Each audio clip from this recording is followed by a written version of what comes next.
In order to set up a tripod, you'll need, of course, 3 poles. Now, they'll need to be strong enough for whatever your end result is.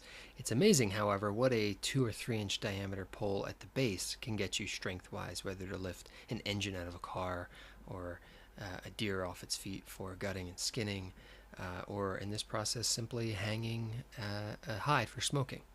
So if you select 3 poles of approximately the same diameter and length, you can select where along that length that cross is going to be approximately by standing one of the poles vertically and reaching up or laying it down and measuring how high or how long you want that cross point to be, and then comparing that to the other poles. You're going to want that point to be approximately the same on all 3 poles. So begin by laying out the 3 poles immediately next to each other and put the butt ends, or the bottom thicker ends, even. Now locate the point where they're going to connect, where that cross point is going to be. Leave 2 of the poles lying immediately next to each other. But the 3rd pole, you're going to want to swing out at about a 60-degree angle. So this is 2/3 of a 90-degree, or 2/3 of a square corner, out off to the side. And I typically have it laying on top of the other 2 poles. Now take a piece of rope, and you're going to want to tie, I like to tie a timber hitch around the 2 bottom poles, the 2 poles that are together. So ignore the 3rd pole for a moment. Tie a timber hitch or any other sort of constricting rope or knot or hitch around those 2 poles that are parallel to each other. And I just put a decent snug point to it. I don't worry about reefing down too hard or getting this too tight, but just kind of get it taut on there. And then I'll wrap around once or twice just those 2 poles.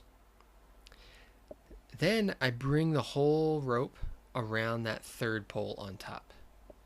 And then I go around all 3 poles together. Again, maybe once, maybe twice. You could go up to 3 times for a really sturdy, hefty size tripod, but usually twice is plenty.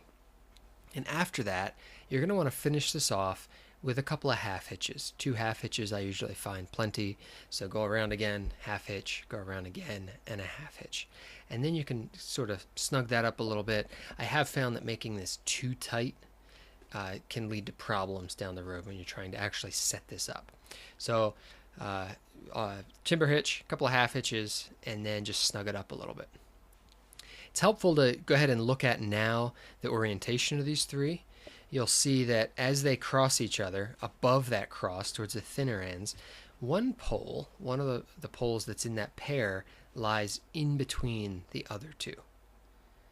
So you're going to want to keep a special eye on that pole as you do the next step. And then you're going to want to back up towards the tips, what will be the upper top thinner ends of these poles. So go ahead and grab those poles from the thinner ends, pick them up, and then just begin to walk forward slowly, hand under hand, slowly walking forward. Stand it up, almost vertical. And this is where that 3rd pole, that one in the middle, is beneficial. You'll notice on the bottom, below the cross at the butts, that same pole is on the outside of the double set of poles. You want to grab that pole from the bottom, from that double set near the butt, and lift it up and swing it out and around. And you're going to begin to back up the way you came. Just start to back almost to your exact position where you were. And what you'll notice the top doing above that cross is that the tip of this pole is actually beginning to drop down, to lay down in between the other 2 poles, in the crook that the other 2 poles make.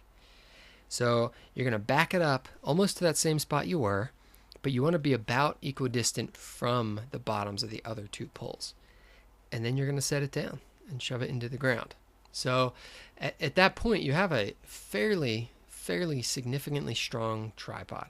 Depending on the strength of the poles you chose, how healthy they were, the size they are, you should have absolutely no problem hanging off of this. So even with a 2-inch diameter pole at the bottom, if they're healthy, you should be able to reach up, grab hold of this thing, and hang from it. I like to grab hold of the poles or the rope, swing from it for a minute, and make sure that it's sturdy for what I'm doing. If you're installing a much stronger tripod, or for a variety of other reasons like suspending a parachute or a tarp shelter for any reason, I'll also sometimes lash a pulley to that crook point ahead of time, and then I can run a cord over it and easily pull up and down a shade structure like a parachute or something else.